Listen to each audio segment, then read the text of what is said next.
তামিম ভাইয়ের সাথে ছোটবেলাতে আমার ড্রিম সাকিবের একটা মাসুদ ভাই আমার ডেবু হয়েছে ওনার হাত দিয়ে। তামিম ভাইয়ের সাথে ছোটবেলাতে আমার ড্রিম ওনার সাথে খেলবো, ওপেন করব, তো ওটা আমি পাকিস্তানে ফুলফিল করছি।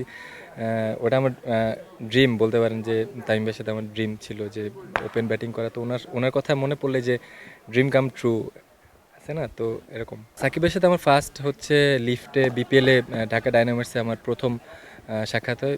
তো ওইখান থেকেই সাকিবের সাথে আমার ফার্স্ট বিপিএল দিয়ে স্টার্ট। দেন সাকিবের একটা সবসময় আমার মনে পড়ে যে ন্যাশনাল টিম শ্রীলঙ্কার সাথে ওডিআই ডেবুর পরে মনে হয় একটা বা দুইটা ম্যাচ আমি এক রানে আউট হয়ে যায়। তো বলছিল যে সমস্যা নেই, ওপেনারদের এরকম হয়, নেক্সট দিন আবার তোমার ডে আসবে, ওই দিন ভালো খেলবে ইনশাল্লাহ দেশের হয়ে।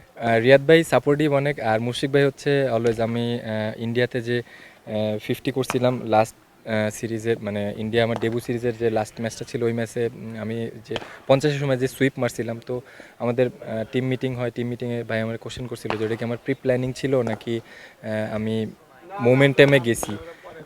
দেন ওই সময় আমি ওনারে বলছিলাম যে ভাই মোমেন্টামে গেছি, আমি 50 কথা চিন্তা করিনি। তো ওই জিনিসটা সবসময় মনে পড়ে যে সুইপ নিয়ে উনি রিভার সুইপ নিয়ে আমার সবসময় বলছে যে আমি যদি রিভার সুইপ ভালো খেলতে পারি আমার জন্য অনেক ইন্টারন্যাশনাল ইজি হবে। তো মুশফিক ভাই এই জিনিসটা আমার সবসময় মাথায় থাকে। মাশরাফি ভাই আমার আমার ডেবু হয়েছে ওনার হাত দিয়ে। তো তো ওনার কাছ থেকে কিছু নিতে চাই না, আমার এটা স্মরণীয় থাকবে যে উনি আমার ডেবু ক্যাপ আমারে পড়াইছে, তো এটা আমার স্মরণীয় থাকবে। কোনো অস্থিরতাই আপনার স্থায়ী না, যে কোনো একটা কিছু সমাধান আছে। ডেফিনেটলি এদের আরও ভালো স্মুথভাবে হোক, আর আমাদের সময় দেখা যাবে ইনশাল্লাহ কী হয়। কিন্তু আমি চাবো যে এদের পাঁচজনের প্রপার রেসপেক্টের সাথে এরা যেন অবসর নিতে পারে।